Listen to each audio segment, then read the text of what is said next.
Før du påsætter sensor, skal du forberede. Medtrum EasyPatch Mobile App. 1 transmitter. 1 glukosesensor. Og spritsvaps. Tryk på hovedmenu. Tryk CGM. Tryk tilslut sensor. Tryk indtast kode. Du har mulighed for at scanne QR-koden, der står på sensoremballagen, eller indtaste koden manuelt. Hvis du scanner koden, vil appen automatisk gå tilbage til hovedmenuen. Hvis du indtaster koden manuelt, tryk Udført for at komme tilbage til hovedmenuen.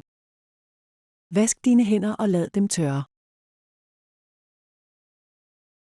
Vælg et fladt område med mindst 5 mm subkutant fedtvæv.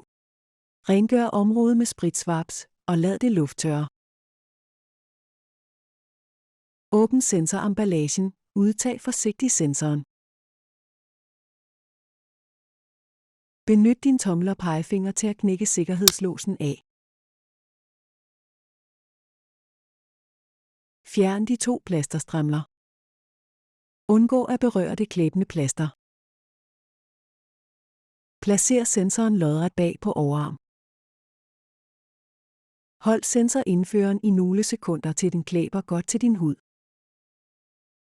Tryk ind på den grå knap for at indsætte sensor. Fjern sensorindføreren forsigtigt fra den påsatte sensor.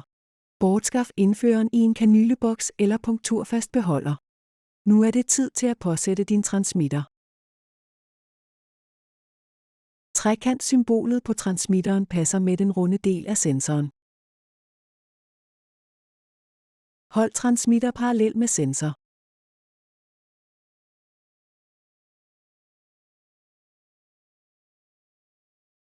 Tryk den helt ned i sensoren. Tjek transmitter er helt trykket ned i sensor.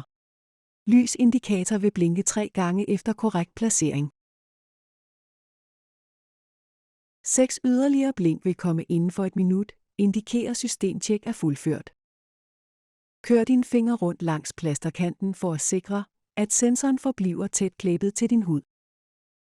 Efter opvarmning, som tager under en time, vil du modtage sensoraflæsninger.